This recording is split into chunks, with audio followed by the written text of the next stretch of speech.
Assalamualaikum warahmatullahi wabarakatuh. Halo Sobat Opi, semoga selalu sehat ya. Kali ini Opi mau membahas tempat-tempat wisata di kota Bandung ya, yang waktu itu di era 90-an. Sebelum Opi bahas tempat-tempat wisata di era 90-an, jangan lupa ya di subscribe dulu, like, comment, and jangan lupa loncengnya juga dinyalain ya, biar kalian gak ketinggalan pembahasan-pembahasan terbarunya. Tempat wisata di kota Bandung boleh saja sih saat ini semakin beragam. Mulai dari tempat wisata belanja, kuliner, tempat berfoto-foto, sampai taman-taman yang lainnya. Akan tetapi, jangan dilupakan ya sob, ada beberapa tempat liburan atau wisata yang sudah terlebih dahulu membuat anak-anak tertawa dan keluarga bahagia, menghibur dan menyenangkan hati kita semua.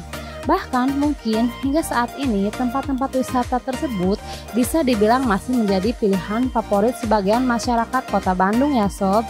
Tidak berlebihan rasanya jika tempat wisata atau tempat liburan yang akan Opi bahas ini termasuk ke dalam tempat wisata yang legendaris. Kebun binatang adalah tempat wisata yang selalu ramai dikunjungi pada liburan Idul Fitri di era 90-an. Belum lengkap rasanya kalau nggak berkunjung ke kebun binatang. Kalau kata Sundanya, asati lebaran loh sob. Kebun binatang selain dapat melihat aneka satwa yang beraneka ragam, kita juga dapat menikmati sejuknya udara di area itu. Tak heran karena kebun binatang Bandung juga memiliki koleksi tumbuh-tumbuhan yang tidak sedikit loh sob. Beraneka tumbuhan langka dapat kita jumpai di area itu. Salah satunya pohon mahoni badak setinggi 40 meter yang tumbuh di sekitar pintu masuk kebun binatang. Lokasinya ada di Jalan Taman Sari ya. Taman Lalu Lintas Ade Irma Suryani Nasution. Di era 90-an, Taman Ade Irma Suryani Nasution merupakan wahana permainan bagi anak-anak. Selama puluhan tahun, wahana di sana tetap bertahan di tengah semakin banyaknya pilihan wahana permainan untuk anak-anak saat ini. Di area Taman Ade Irma, sudah puluhan generasi menikmati rindangnya pepohonan dan sejuknya udara sambil mempelajari aturan-aturan berlalu lintas. Dan saat ini beberapa jenis permainan dibarukan. Tapi yang berkunjung ke taman ini tetap sama, tujuannya untuk mengenal tata tertib lalu lintas. Karangsetra adalah tempat renang terfavorit di era 90-an loh sob. Karangsetra memiliki sebuah wisata air yang sudah lebih dari setengah abad dan menjadi salah satu ikon Karangsetra. Dibangun pada periode 50-an, tepatnya pada tahun 1954. Ketika itu, Karangsetra langsung masuk ke dalam jajaran kolam renang terbesar di antara negara-negara Asia Tenggara. Wow, tak heran apabila Presiden pertama Republik Indonesia, Insinyur Soekarno, ikut turut tangan langsung dalam acara peresmian Karangsetra ya sob. Punclut. Dekade 90-an, kawasan Punclut telah menjadi salah satu tempat kegemaran warga Bandung.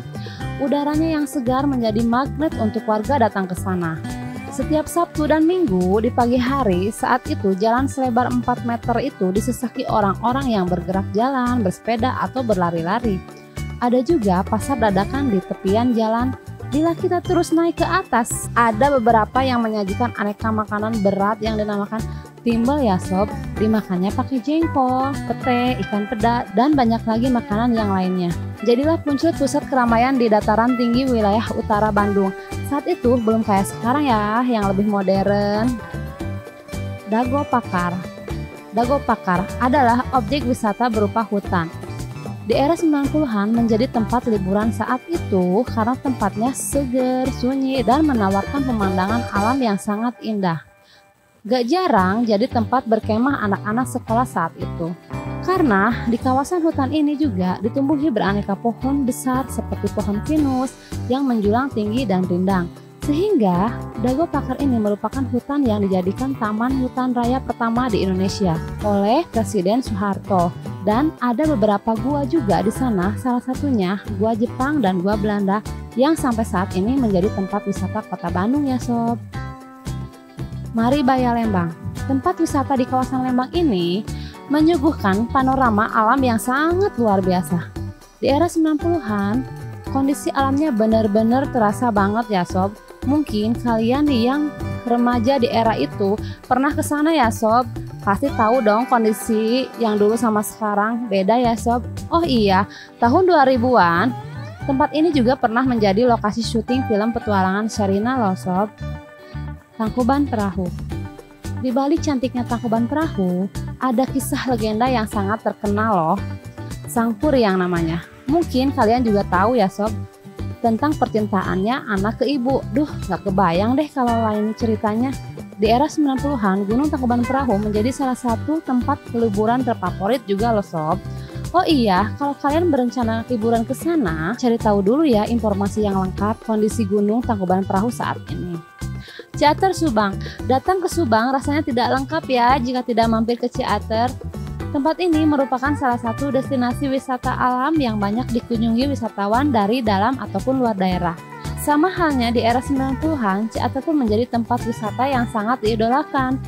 Karena daya tariknya itu loh, menjadikan tempat ini banyak diminati dengan luasnya kebun teh yang indah. Sudah dipastikan ya menjadi tempat favorit bagi para wisatawan. Fasilitasnya pun banyak yang ditawarkan di era itu. Apalagi kalau sekarang ya sob, ya mungkin masih banyak sih tempat wisata lainnya di wilayah Bandung di era 90-an ya sob. Salah satunya ada Cimanggu dan Ranca Upas. Banyak kenangan juga di sana nih, kayaknya yang remaja di era 90-an ya kan. Sampai sekarang masih berjaya ya tempat wisata itu, bahkan makin banyak yang baru-baru. Lokasinya ada di Bandung Selatan. Dah dulu ya sob, Opi akhiri pembahasan wisata ini. Bila ada kesalahan nama atau tempat mohon dimaafkan. Karena kesempurnaan kan bukan milik Opi. Bila ada kritik dan saran, komen di bawah ya. Assalamualaikum warahmatullahi wabarakatuh.